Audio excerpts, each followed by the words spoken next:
ഈ ക്രൂരനായ പൈറേറ്റിനെ ഭയന്ന് ഒളിച്ചിരിക്കുകയാണ് അവിടെയുള്ള 3 പേർ. ഒടുവിൽ എന്തു വന്നാലും നേരിടാമെന്ന ചിന്തയിൽ അവർ പുറത്തേക്ക് ഇറങ്ങുമ്പോൾ അവർ പ്രതീക്ഷിച്ചതിലും ഭീകരനായിരുന്നു അയാൾ. കാറ്റിന്റെ വേഗതയായിരുന്നു അയാൾക്ക്.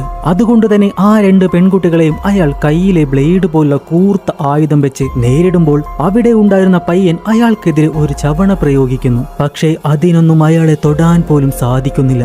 മാത്രമല്ല ആ പയ്യന് അതിനുള്ള ശിക്ഷയും സ്പോട്ടിൽ കൊടുക്കുന്നുമുണ്ട്. ശേഷം ആ പെൺകുട്ടികളെയും കൊല്ലാൻ തുടങ്ങുന്ന അയാളെ തടുക്കാനായി അവിടെ സാക്ഷാൽ മങ്കി ലൂഫി വരുന്നു. എന്നാൽ ലൂഫിയുടെ കണക്കുകൂട്ടലുകൾ തെറ്റിച്ചുകൊണ്ട് അയാൾ കാറ്റിന്റെ വേഗതയിൽ മറഞ്ഞു നിന്ന് ആക്രമിക്കുന്നു. അവസാനം ആ ആക്രമണത്തിൽ ലൂഫിയുടെ ശരീരത്തിൽ നിന്നും ചോര പൊടിയുമ്പോൾ ലൂഫി അയാളുടെ ചലനങ്ങൾ ശ്രദ്ധിച്ച് തിരിച്ചടിക്കാൻ തുടങ്ങി. ഈ ഒരു ഫൈറ്റിനൊടുവിൽ ലൂഫി അയാളെ തോൽപ്പിച്ച് അവന്റെ ഫ്രണ്ട്സിനെ രക്ഷിക്കുമോ എന്നും പിന്നീട് അവർക്കെല്ലാം എന്താണ് സംഭവിക്കുന്നതെന്നും അറിയാനായി നമ്മുടെ ചാനലിൽ അപ്ലോഡ് ചെയ്തിരിക്കുന്ന ലോങ് വീഡിയോ കാണുക.